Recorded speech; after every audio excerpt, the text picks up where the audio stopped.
This is Chad Peavy, and you're listening to Gifted and Grown Up, a podcast for gifted adults and the people who love them.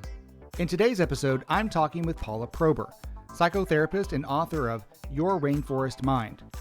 Remember, after each interview, I also record a companion episode with my reflections, so be sure to check that out too.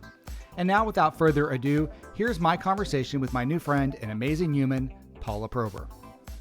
Oh my goodness. Hello. I'm so excited to have you here. Thank you. I feel like I'm totally fangirling over you right now. Well, that's sweet. I'm excited. So, what got you started into the gifted world? Yeah. Well, it's interesting. So, I actually graduated from college and went into teaching. So, I was just an educator, my first career in my 20s. I had a couple of colleagues who told me I taught in a way that would be good for gifted kids.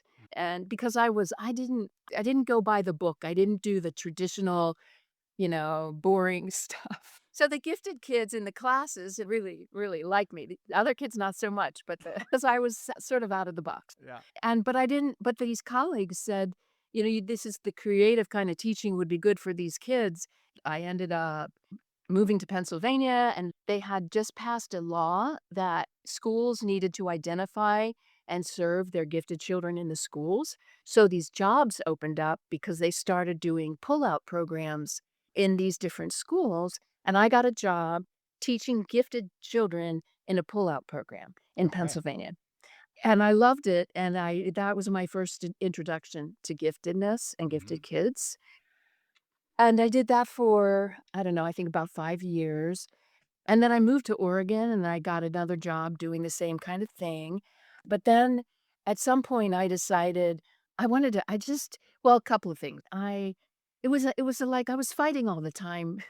Not really fighting, but with teachers who were not happy with the kids being pulled out of their classes and trying to help people understand who these kids were and what they needed. And Yeah. it was different and they weren't better humans, but they had these particular needs. And so that got a little tiring. But then I also felt like in my heart, I really was a therapist and I had been a client in therapy for some years already. And I Mhm. loved it. It was so cool. And it was everything Same. I read. Yeah.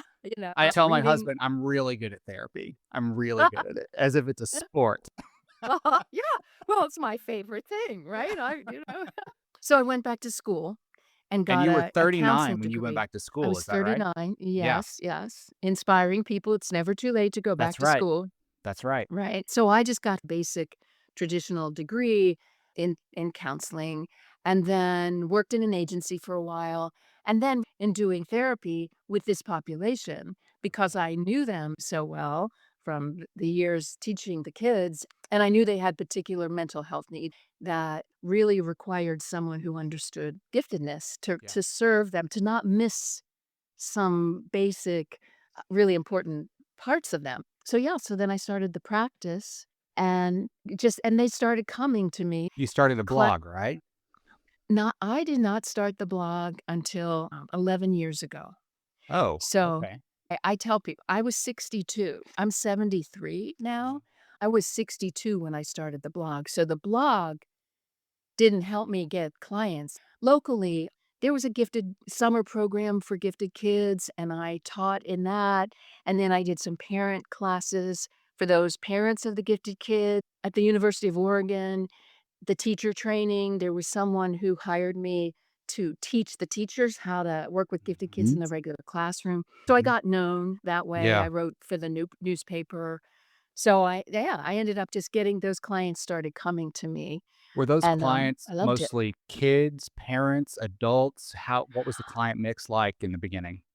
In the beginning, I did do some work with kids and families, but what I really wanted to do was work with adults and do the deep dive psychotherapy, childhood trauma.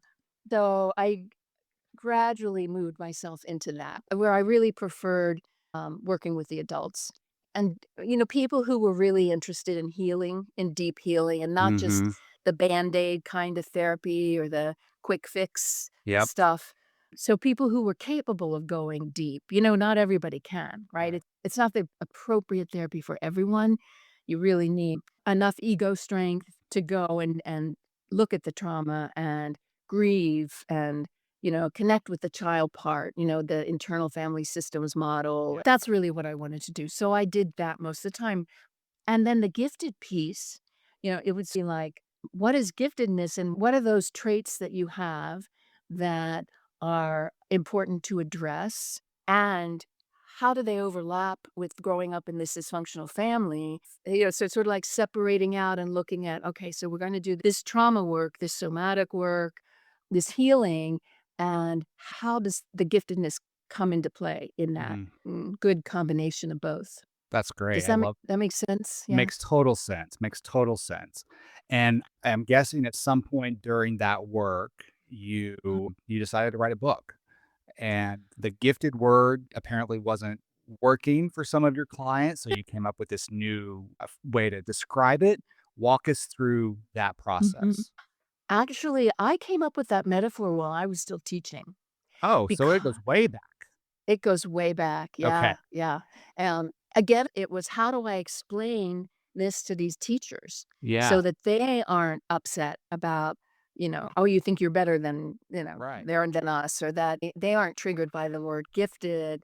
Although in education, they did need to use an IQ test and they did do some of those traditional ways of identifying the kids, which of course you miss a whole bunch of them if you just use Yeah. IQ, Yep. but that's a whole other discussion. So But share for our listeners what this metaphor is and yes, what it yeah. means. So I thought, how do I explain this to people where they might feel more comfortable with it? I don't even remember how it came to me, but what I thought was, okay, people are like ecosystems. And some people are like meadows, and some people are like deserts, and some people are like rainforests. And the rainforest ecosystem on the planet is the most complex ecosystem. Mm. And then you would say, okay, it's like it's resourceful and it's highly creative and it's intense and overwhelming and it serves the planet, full of life. It's just such a great metaphor to describe this population. And then it's also, we could say being cut down. We are cutting down or burning up the rainforest and we turning it into something that it's not. And so we do that to our gifted people too. Yeah. And all ecosystems are beautiful and valuable. We need our rivers and we need our meadows and deserts. And this one is just woof, the hardest one to figure out. You walk into a rainforest and I read somewhere 10,000 species of ants. It's like, ooh, Yeah. right? So Very much going complex. on.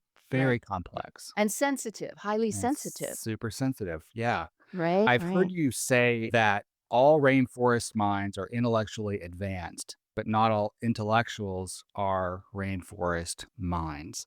So, what is the distinction between just being smart or really bright and being Mhm. a rainforest mind? What traits put somebody clearly in that rainforest mind category? I'm sure everyone can think of people who are highly intelligent and, Mhm. gifted, intellectually gifted, but they don't have these other traits. They may have one field of interest that they do their whole lives. They're a scientist in the lab. They are brilliant, but they don't have this thing that rainforest minded people have, which is called multipotentiality, which is lots of things they're interested in, lots of things they want to do. They get bored after they master this one thing. They want to go on to the next thing.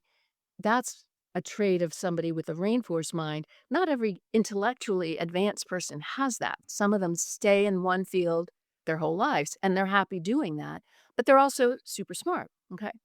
They're not all highly sensitive. They don't all have a lot of empathy, right? We know some of these very smart people out there in the world, who don't have empathy, Yep. right? They don't care about anybody else.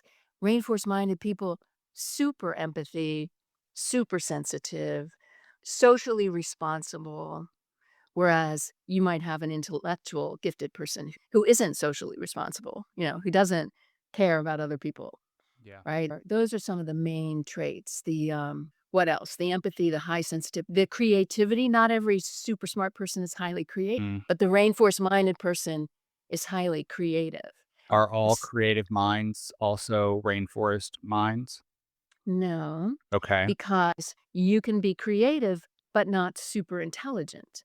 Okay. It's awkward to say, but the rainforest-minded person is also very bright, is also intellectually advanced, intellectually gifted. So you can have, the HSP world, the highly Yep. sensitive Highly person sensitive world, person. Yep. they say that's 20% of the population. Gifted people are 3 to 5% of the population. So, right? So you got a bunch of AHSPs who aren't gifted.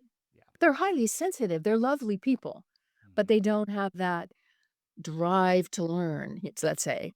Do They you aren't think, reading a lot, you know? yeah, do you think that in order to be gifted or have a rainforest mind, Mhm. that it must include all of the negatives as well as the positives? Like I know in your book you talked a little bit about the Dabrowski's overexcitabilities. mm, And there is obviously, of the five, if you were super advanced or overexcitable in four of them, we would just like mhm, think you're Superman. But if you're overly emotional, that fifth one, it's like mm, you're mm, screwed. So, are there yeah, rainforest minded people out there that have all the excitabilities, all of the traits that you're talking about that are wonderful and experience none of the downside of this experience? Like anxiety, depression, loneliness, oh, isolation, the existential crises and dread. Is that mm. just part and parcel for this experience, or are those people out there that have all the great and none of the bullshit? I haven't met any of them. Is Right. that Of because they're course, not coming to you because they don't need you? I have thought about that. I bet there are 1 or 2 out there in the world. I think loneliness, I mean, how can you be this rainforest-minded, gifted person and not be lonely or not have even the existential angst? You're so aware, you're so sensitive, you're clued in, you're paying attention to what's Exactly. happening. Exactly. So I don't think I think the downside of it is part of it for sure. Yeah, and again, maybe there are 1 or 2 out there who are perfect. If you are listening, let us know. We would love to Call know all me. of your secrets. All right. Mhm. In your book, you wrote the following. You said, bragging is inappropriate and can be destructive. We have all known people we avoid because they seem so impressed with themselves. But we also know that these folks likely need to boast because of their insecurities. By contrast, rainforest minds tend to overcompensate by shrinking. You might end up not only hiding your abilities, but avoiding success because of the pressure that comes with it.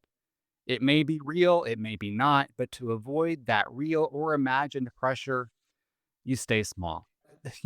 I related to that, and it made me think about even accepting the fact that you experience giftedness or you experience a rainforest mind. That requires a little bit of self bragging that you could be a little brighter or be a little more sensitive.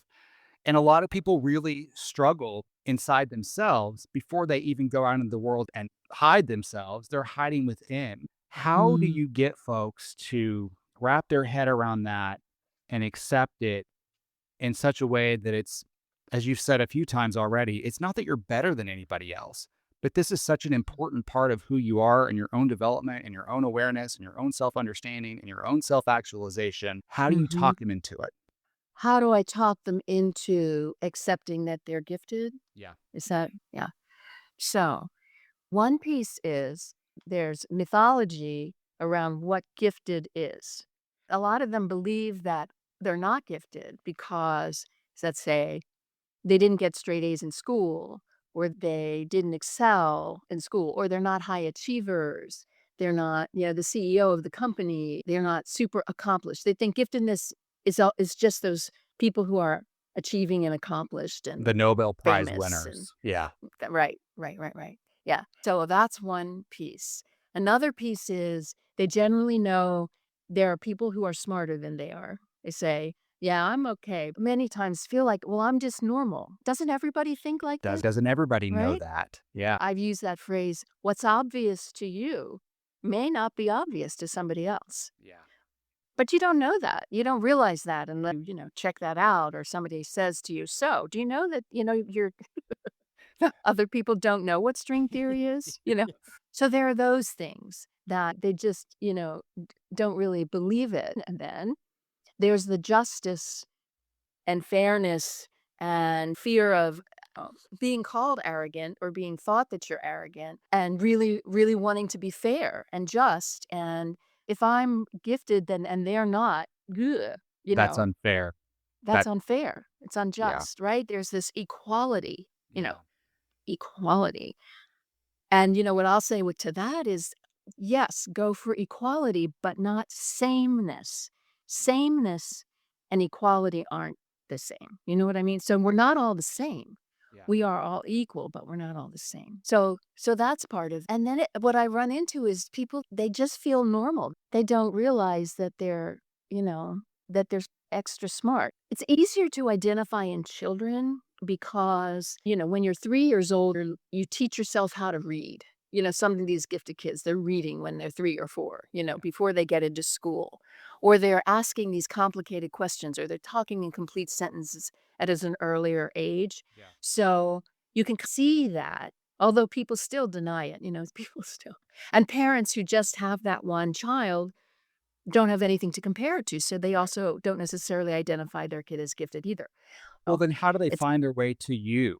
How does it start to yeah. manifest in adulthood to a place where people start going, okay, this is not everything that my typical therapist or psychiatrist has diagnosed me to have.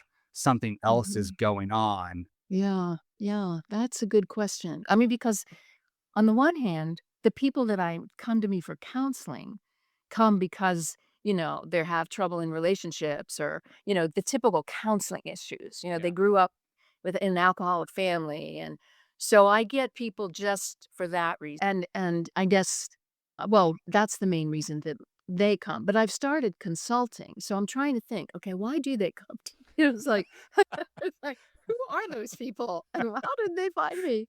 I Well, mean, what do they start recently, feeling when like, when you think back to yeah. the last Well, gifted person that found you and they start having a yeah, conversation with you, what are the moans and the angst that they're telling you right off the bat? they're lonely. Yeah. There's nobody Yeah. that understands them. There's nobody Yeah. that, There right, we can go. Yeah. reciprocate. They're the ones who are taking care of everybody else, but nobody's taking care of them. Yeah. And they can't talk about they have what you're saying. They have anxiety Mhm. or depression. I mean, but loneliness, that's like the Yeah. big one. Let me read something that you wrote in your book. You were quoting a client, and the client said to you, I need someone to mentor me in a meaningful way, but I'm 5 steps ahead of everyone. And then Mhm. went on to write, rainforest minds commonly find themselves doing their own research to answer their questions. Practitioners, including myself, are often not as bright as the rainforest mind, which can lead to frustration with supposed experts. Rainforest minds need a team of practitioners because of their complexity and how no one person will be able to find the answer for her. Though frustrating, this is the normal reality for a rainforest mind. That Right. breaks my heart, Paula. Yeah, I know. Me too. Me too. Of course it does. But it's true. It's like, I understand this, but I have clients, they're so advanced, they're so complex that I can't even like know. Like you want to be known, right? Yeah, You want to be seen. yeah, It's like walk into the jungle, right? yeah. There's no way you can even see everything that's there. Much You less know, be an the expert on every single thing that's in there. right, Yeah, right. Yeah. The solution is give yourself permission to have, this range of practitioners that can take care of at least parts of you. And know that, yeah, it's sad and it's heartbreaking, but there probably won't be one person who gets all of it unless you find us another super duper, gifted, rainforest minded person. And even then, they're not gonna be you don't, exactly like you. right, right. Yeah. Yeah. I'm doing a lot of looking back at my own life and accidentally setting myself up for success a lot of time. There was a moment when I was in couples counseling, individual therapy, and group therapy all at the same time. I had a personal Mhm. trainer, I had business coaches. It was more of a buffet of help, and Uh-huh. there was no one savior. There was no one mentor like your client was describing in that. One of my mantras that I had to tell myself every day is I am my own savior. There's no one that's going Mm, to be coming in to rescue me. The onus is on me to create the team. The onus is on me to mhm. create, to research my own answers. Do you think that experience is going to be a lifelong journey for gifted people? Do you ever outgrow it to a point where you're smooth sailing, or is it a lifetime of this buffet of help? Yeah, I think it's a lifetime. Especially see, you might not have this buffet your whole life, and some people will change along the way, some people Yeah. you'll have them, and then they'll give you what they can give you, and then you're Yep. done with them, and you have to find the next Yep. one. What I notice is that rainforest-minded people are always doing that inner work, on the journey of, "Who am I?" Self-actualization, Mhm. contributing on the planet. Why am I Mhm. here? What am I here to do? Right? And so I'm you know, always working with somebody, right? I have my physical therapist and my acupuncturist, and then I did the dancing for a little while. Yes, I think it's lifelong, and I think maybe one key is to not pathologize that. As you're talking, when you said lifelong, I immediately teared up because it's so hard. It's a Mhm. hard life. Yeah. I think that there are a lot of gifts to it. I love learning. I love reading. I love the path of self-actualization and exploring all the different ways that people get there. I felt a lot of permission in what you just said. People are going to come and go. I've heard people come in your life for a reason, a season, or a lifetime. And I feel a lot of Mm, permission in that your team is going to change along the way. Your mhm, interests are going to change along the way. mhm, And that's okay. And that's not flip flopping. That's not wishy washy. That's not sticking to mm-mm. something. That's just how you're made. And that's not a pathology. That is your gift. That's right. That's right. Boy, that is really important. Because, yes, it can be labeled all those other things for sure. I mean, even when people change careers, it's like, "What is wrong with you? You can't stick with it. Can't you just focus Yeah. on one thing?" Yeah, can't you It's just like, stay there for "No." 30 years and get the gold watch and retire and have a 401k like Right. everybody Be else in the normal. world? Be Yeah. What's normal. wrong? Go get the Right. job. It's like that's never going to work. Right. Yeah. Right. And yay, good for you that that that it's not. And then you're really getting, okay, oh, that's fine. It's like that's normal for me. This is It normal for yeah, me. it's also Mhm. not an excuse not to do what you need to do in your life and Sure. create value and do meaningful things and contribute to society, of course, but Mhm. your path Mhm. will not be like everybody else. When you said it's hard to find places where you can say, "This is hard," Yeah. because, right, the average person will say, "You've got everything. Yeah. You're so smart. What are you complaining about? Yeah. You can do anything you want." If I just had Right? a fraction of your ability, my life would be so great. And here you are Right. squandering it. Yes.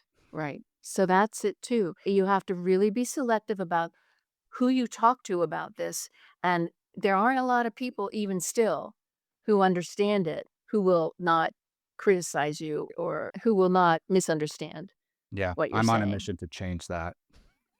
Yeah, Um, good. I want to you mentioned in your book some self-care techniques, and I want to hear you talk about it a little bit. You've already brought up acupuncture and the Tango. Tell us a little bit about that self-care practice that you've discovered for yourself and your clients. Why Mhm, those two mhm. things? Yeah, yeah. Well, first of all, it's possible that the traditional techniques that people use won't be so effective for you. So that's one thing, to give yourself permission to try different things and not necessarily fit into what everybody else is saying you should do.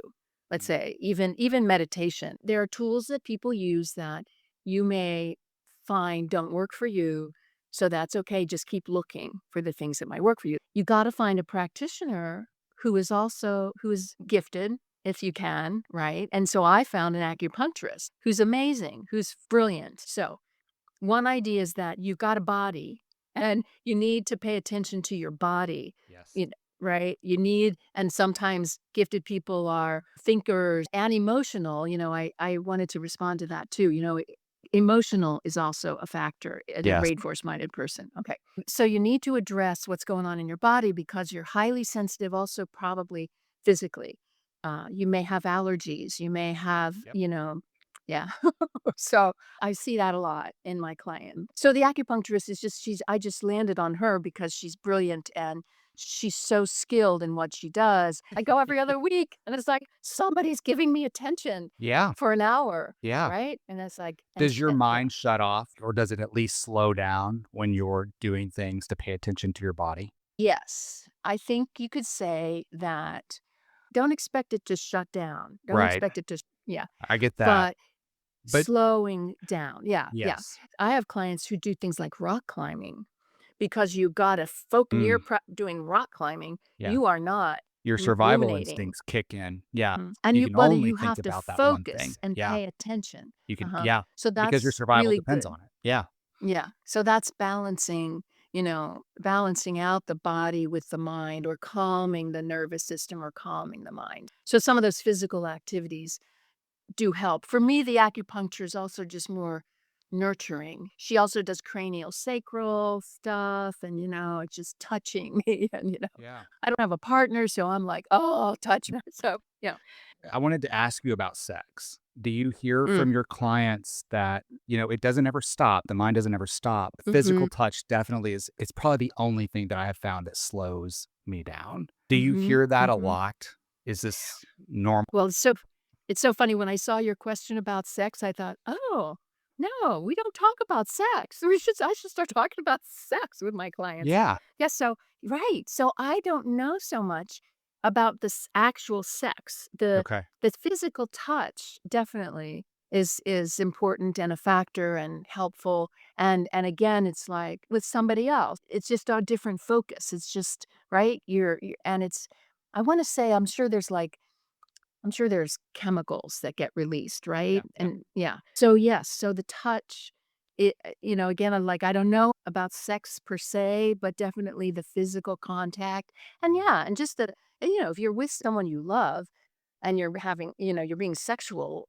again, that's like rock climbing or something. It's like that's the focus is different, right? You're with this other person. It's Well, different parts of you are stimulated. Yeah. No? yeah, that's it. That's where I was going with that. I don't know enough about the brain to have this discussion, but I do know that our survival, the survival parts of our brain are in an older part of our brain. And I'm wondering if the sexual part of our brain also lives in that older Mm, part of the brain that allows us mm, to, at least for a moment, to shift the mm, focus and slow the racing mind down, at least for a mm. sec. So I wanted to get, Yeah. yeah, I appreciate that. I've had clients tell me that they smoke pot, Yeah. and that's the only thing that slows their brains. Okay. I guess the question would be how much, how often, and, what's the downside of doing that? Right. But some people use other alcohol and pot, but pot seems to be the main one. Or to sleep. They'll just at least smoke pot at the end of the day because they can't sleep, because they Yeah. can't shut Yep. off their thinking. Yep.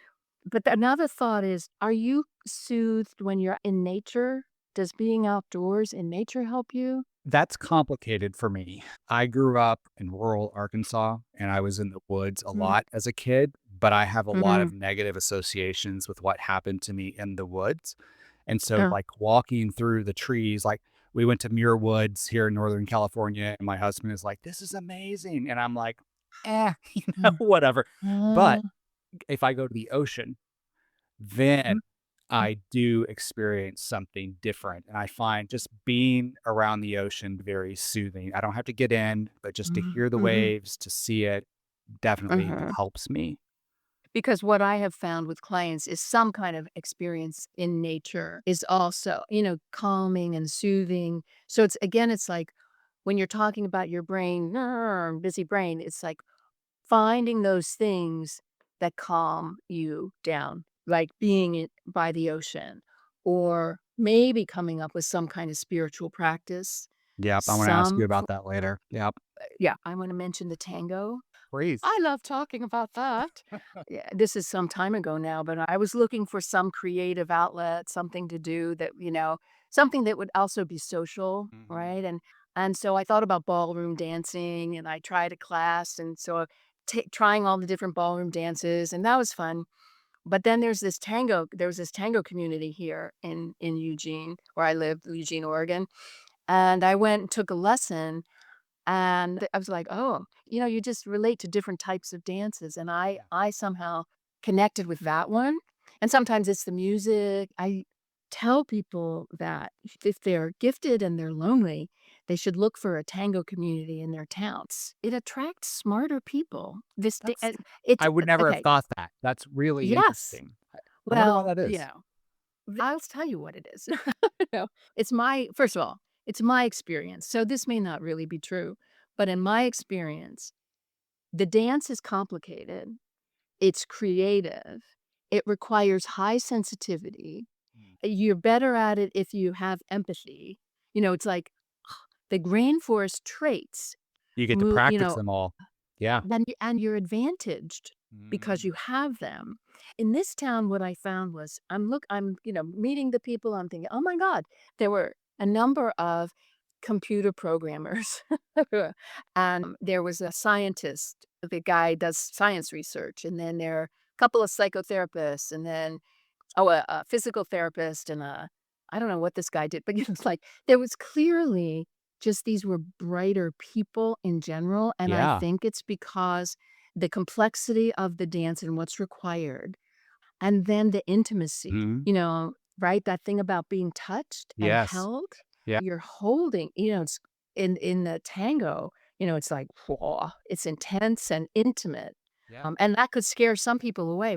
So I had this guy who was leading the tango, and he said to me, "People cannot follow me when I'm talking about what I'm interested in. They get lost, in his intellectualizing, but they follow me in the dance.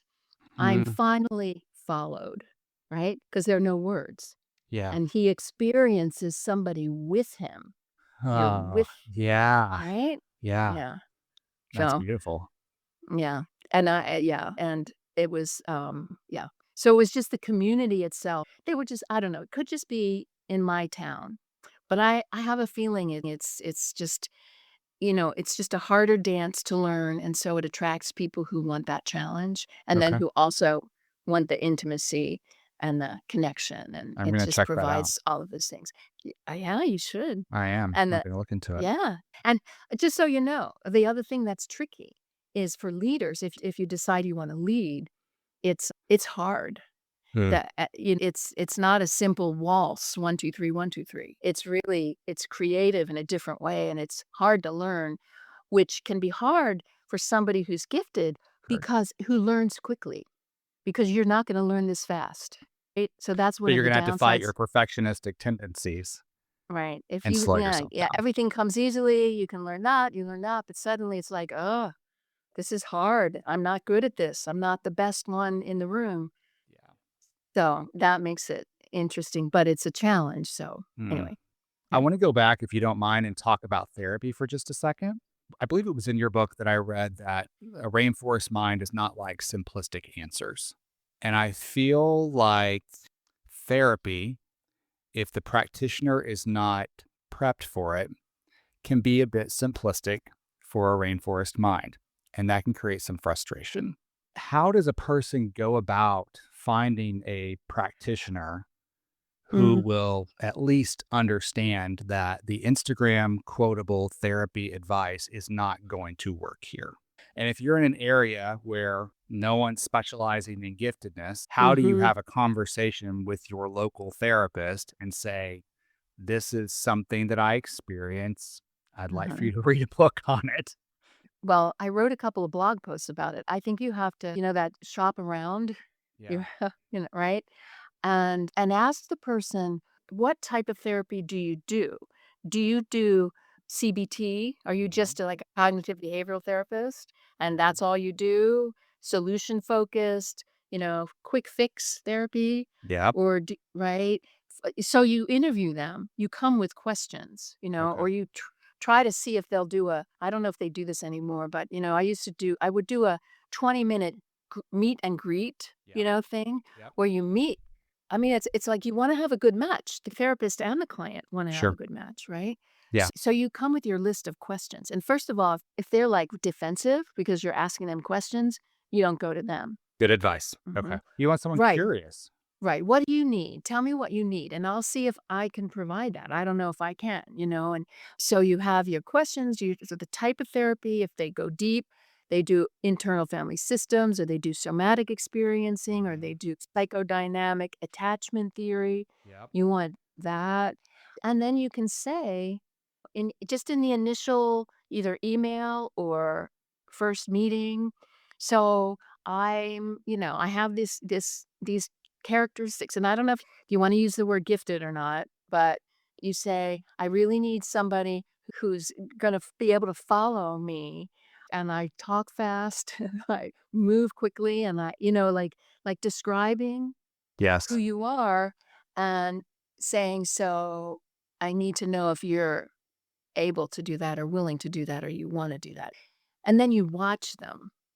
If they say, "Oh, yeah, sure," but you go, "No." You use your intuition to find the person who's really capable of doing that for you, who's, like, excited to see you, Yeah. right? Who says, "Oh, yes, I love working," working with Yeah.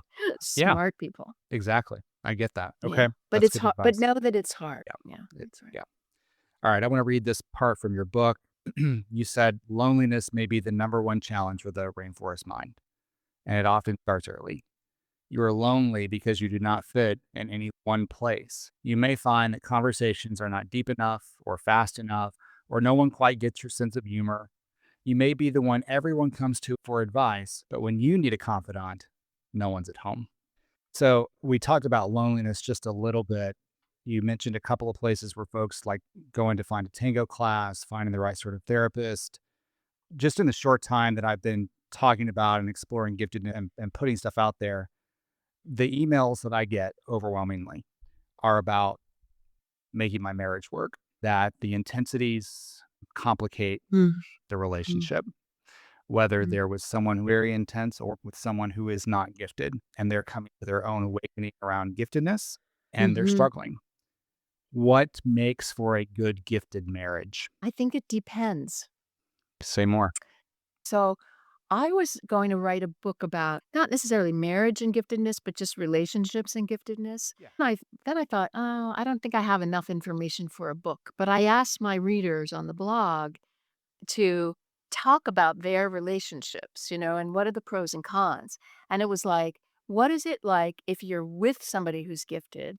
What is it like if you're with somebody who's not gifted? Hmm. So I have 3 blog posts with people's different descriptions of what it's like, what it's not like. I think there are multiple factors. I don't know that I can say one thing, like there's not a simple answer because I Hmm. think, what brings people together in marriages is all of this other stuff, right? Yeah. I mean, right? There's here's my dysfunctional family, here's yours dysfunctional family. Right. Let's reenact our dysfunctional families together, right? Right. Oh, Right.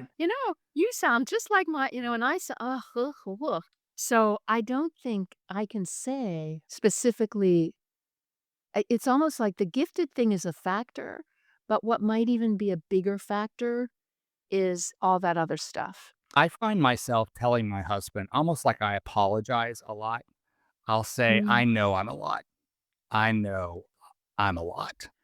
And Uh-huh. he just laughs about it. I married a saint, but not everybody marries a saint.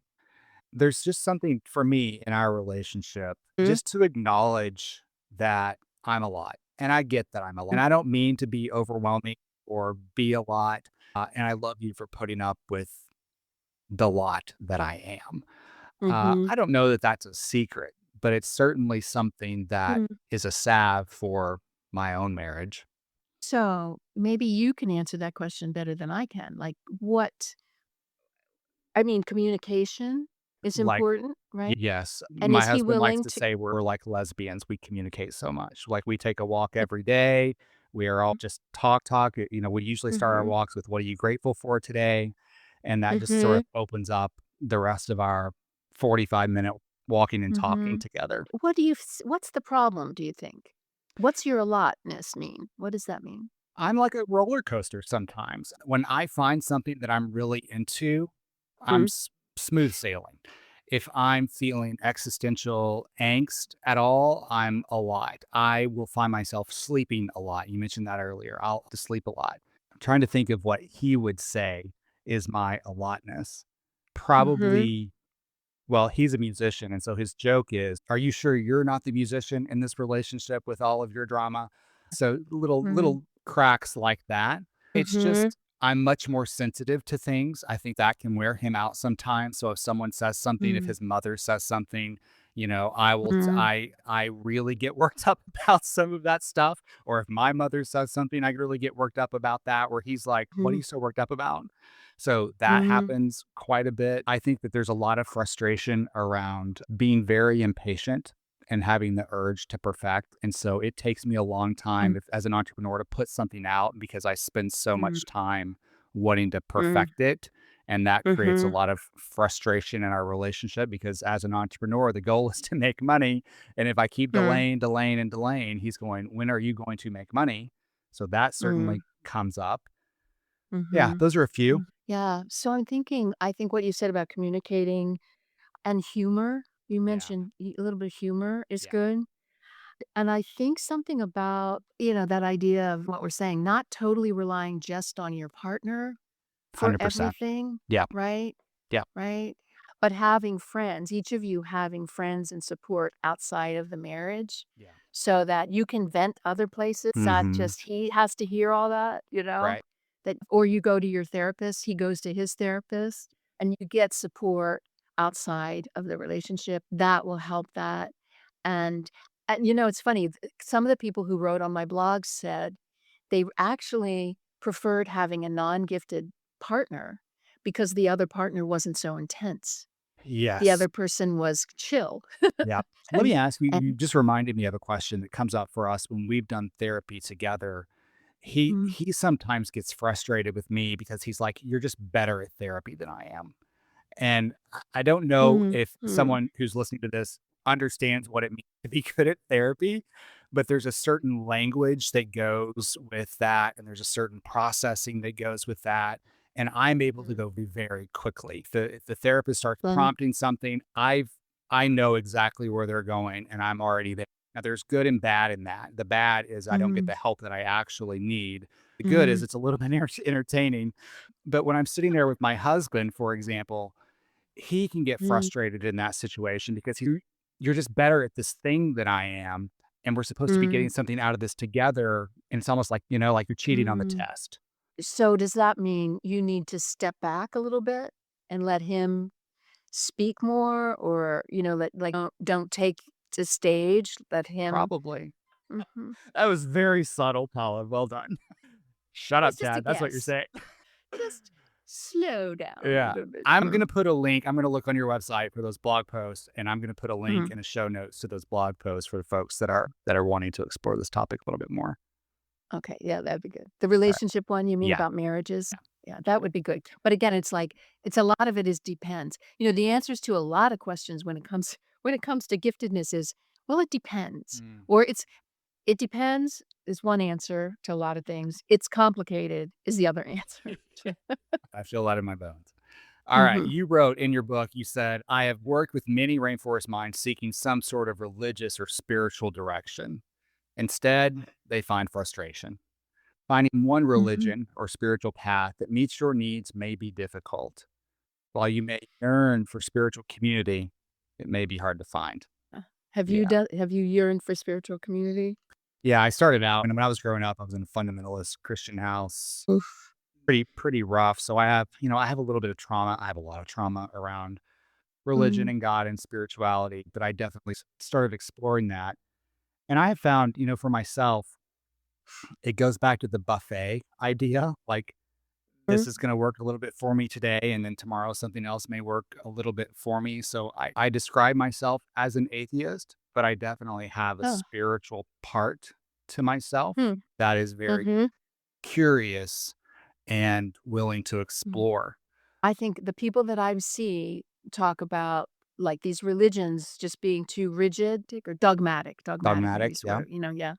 So, they're looking for, yeah, exploring, and I don't know, some people have found Buddhism to be Yep. helpful. Yep. Some people have found a spirituality in nature, could be the ocean or the woods or but just they feel like that thing that's bigger than them. Really important to find something bigger, larger, loving universe or whatever that might look like, and experiment.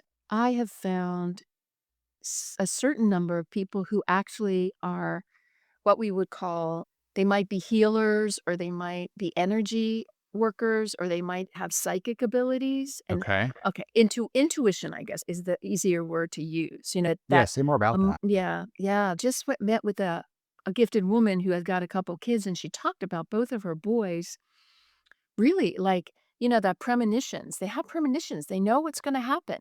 They're highly sensitive and they can, almost like know what I'm gonna say before I say it. Mm. Again, intellectually gifted person has this, but the reinforced minded person seems to have this intuition. And Mm. sometimes it goes over into what we would call psychic abilities or ESP or premonition or spirituality where they feel like they have a spiritual support and this is what I have. I have like a spiritual support network, that's what do you call them? Guardian angels or Yeah. something like that, Yeah. right? And Like you I feel a and I presence, like you feel a presence outside of your yeah. own self. Yeah. Right, and I feel like, "Whoa, guided," and what Mm. I do I'm a big journal writer, that's another Yeah. tool that Yeah. I Me too. recommend, Yep. right? Journal writing, yay. So I will when I'm in that, like, existential depression place Mhm. or just lonely, I might just ask a question in my journal, "I need help me," "What am I doing?" or "What can I do?" or I'll just free write without thinking. Try not to think, just write whatever comes. And I will very consistently get this loving message. I mean, I don't get instructions or I don't get, you should go to the, I don't know, the Go market buy and this lottery ticket at this right. place. Yeah. You Yes. don't get that. I do not get Yeah. that. Me I either. don't have Okay. that psychic ability, but I feel like I've got this group of guardian angels who I feel like, in fact, I've been guided all along, maybe. There was no reason for me to move to Oregon. I was in Pennsylvania. No logical reason. I had never been here. I didn't know anyone. I didn't have a job. It was like, I was 29 and I thought, I need to move somewhere. Where should I go? Oh, I think I should go to Oregon because they have a bottle bill. So it was like, totally weird. And now that I look back on that, I think that was disguided. That was like, I'm supposed to, this is home. This feels like home. This is where I'm supposed to be. So I think that rainforest minded people have access to something like that. I That agree. Yeah. yeah. Yeah? Yeah. Mhm. Yeah. Definitely. Which is odd coming from someone who describes himself as an atheist. But Yeah. even looking back all of my life, I can definitely see a guiding force that I cannot explain that has led me to where I am. And I know that we're meaning making machines. And so that if you Mhm. experience something in the now, you're able to connect the dots with how you got to that place. But sometimes I think it's beyond that. And I can't explain that. And I don't know Mhm. that I've talked to other folks that say, you don't need to know everything. So just accept it and Yeah. move on. Why drive yourself Mm. crazy trying to figure it out? Oh, yeah. Well, no, you can try to figure it out. Okay. You yeah, no, let yourself do that. All right. That's what gifted people do. So I wouldn't say atheist. You might maybe agnostic would be a better Maybe. word. I think that I have so much trauma around Around religion yeah. that I just outright reject. When you say God, Mm, I just immediately yeah. go to an institution that I abhor, and I just want Mhm. nothing to Right. do with that. Yeah. And yet I do feel an enormous amount of spirituality. All Mhm. right, let me read something else from your book. Your natural ability may mean that you expect everything you learn to come quickly and easily. When it does not, you conclude that you are not so smart after all. You do not realize that some things are supposed to be difficult. Not everything you try will be or should be easy to learn. Or you may decide not to risk trying anything you are not sure you will do well, so as not to expose your deficiencies. The complexity of these issues makes it hard to sort yourself out, much less explain yourself to others. So let's talk about sorting Mhm. yourself out, having to explain yourself to others. And this really comes up in our work life, where Mm. sometimes we find ourselves in a career where for those Mhm. folks that have real jobs where they're smarter than their boss or they're 5 steps ahead of their colleagues and they're Mhm. not really sure how do you navigate the political terrain of that sort of a culture. What do you hear from your clients in terms of finding satisfaction with their careers? What careers do you typically see them seek out and find Mhm. meaning in? So lots of frustration if they have a job where they have a supervisor and colleagues, which are most jobs, right? Yeah. So I hear a lot of frustration because there's very common smarter than the supervisor. Very often they have an assignment, they have an 8-hour, work day, but they finish it in half the time, and now what do I do? Yeah. If they're in a place where there's consensus, which is a great, model, but, they have to wait till everybody gets on board and they knew the answer in the beginning and nobody listens to them. And so, but they're sitting there like, oh, when are these people going to catch up? Or that I have somebody said, I said the thing. And then the other guy said it. They said, oh, that's such a great idea. But I had that idea. Right. Right? Yeah. Ugh, it's really hard. Yeah. It's just hard in many settings. So that's why I think you asked me that question. So do you have entrepreneurial abilities? Could Mm. you start your own business? Do you see a lot of And then rainforest minds doing that, going that path? or they want to, or they try to, or it's hard. You have to have that entrepreneurial thing too. And it Yeah. doesn't necessarily, you don't necessarily have that as a gifted person. And so if you don't, then it's like, how do you make things work within a job that's not as stimulating or as satisfying as it could be? Yeah. So that's tricky.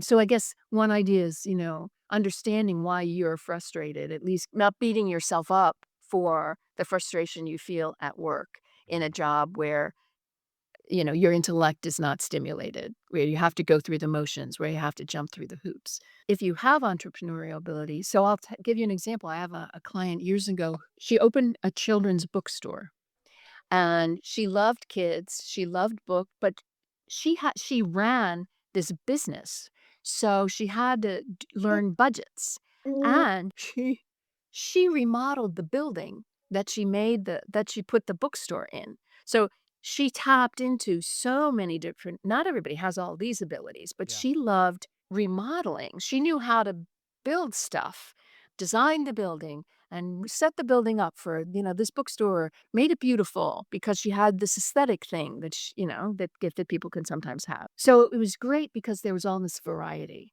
So that's the other thing. If you can at least have some variety in what you do, so you're not doing the same thing day after day, that can be helpful. That can be something. But it's tricky. The colleague thing is hard. If you're in a with a group of people who don't care, you're the you care about, things going well and they're just going through the motions. The workplace question is hard. And then again, if you have this multi-potentiality and you like the job for the first year and then you become really good at it, then you want to do something else. Then, like your partner might not be happy with you Right. if you're, changing jobs every few years, Right. but you are frustrated in a Mhm. job and you wanna learn something else, Do but you that's see hard. rainforest minds switching jobs or switching careers often? Yeah, yeah. Do they always know what they're gonna go to next when they make the leap, or do they just know that what they're in right now is done? What I suggest is that, you can't make the leap if you don't have another source of income, Yeah. right? I don't say, "Just take the leap, just do it, and you'll be fine because the universe will provide." Yeah, No, yeah. you need financial security. So Hmm. don't leap until you have something, unless you got a what do they call that? A trust fund or a Yeah, partner who's yeah, got money, yeah. right? So Okay, that's yeah. okay. I can imagine the person listening to this saying, "Okay, I don't like what I'm doing. Don't know what's next, but I'm so Mhm, miserable right now." How do mhm. you help them manage that in between time? But there are a lot of books now out, Mm, right, about finding what you love. The Barbara Sher, "I would do anything if I only knew what it was." That book. mhm. She wrote a book called Refuse to Choose. which is really, she doesn't say gifted, but it's really for people who have lots of interests and they want to do many different things. And that book is a guidebook for that. Okay. I want to read something else from your book here. You said, get out of the box, let go of normal, and stop trying to climb into the box. I thought that was profound advice. Mm. So, what do you say for the person that comes and says, Paula, I'm gifted. How do I get through this life? How do I get through this life? Well, I think I would say I need more information. Okay. Well, we've been S- talking for an yeah. hour, and I'm like, Oh, you're asking me that well, yeah, question. yeah.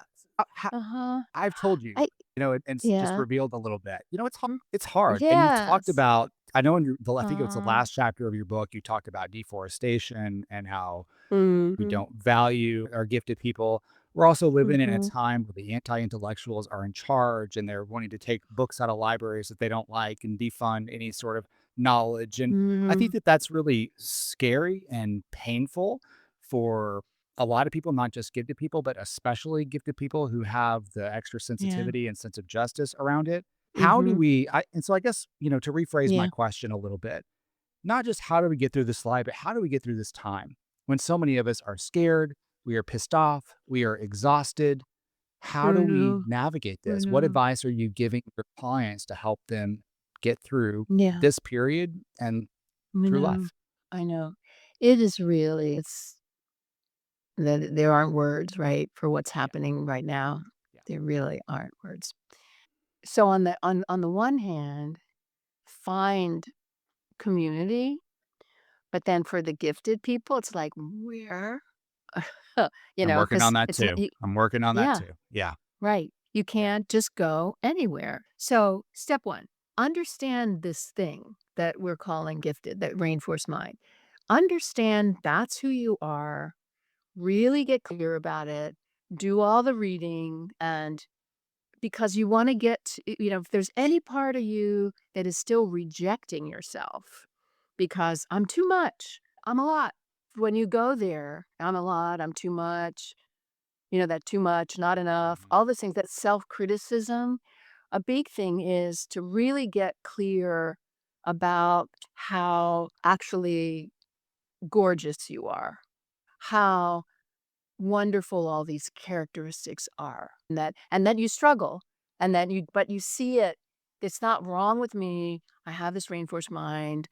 Okay, I need to first of all, come to more self-acceptance, and maybe, if you have trauma, Mhm. that you find the therapy that you need to heal, like we could say, that wounded child in you, to love him, to see how perfect he is, and how sensitive and sweet and God, what he went through. And like level one or one layer of how do you get through this time actually is doing that inner work, doing that healing of yourself and not seeing it as selfish, not seeing it as, oh, you should be out marching. Why aren't you out marching when, and you're like doing the inner work? And it's good we need to be active. We need to talk to our Congress people. We need to speak out politically. So what I'm saying is one level of it is finding that self-acceptance, finding that peace within yourself, healing the trauma, because I think we tend to diminish or minimize the effect of what happened when we were children. People say it happened in the past. Get over it. Why are you Right. still thinking about the past? Yeah. Right? It's like if I could, don't you think I would have? Right. Come on. That's right, right. Yeah. It's deep work, and it takes a lot of because you have to even find the right therapist, which is Mhm. when you're gifted. Mhm.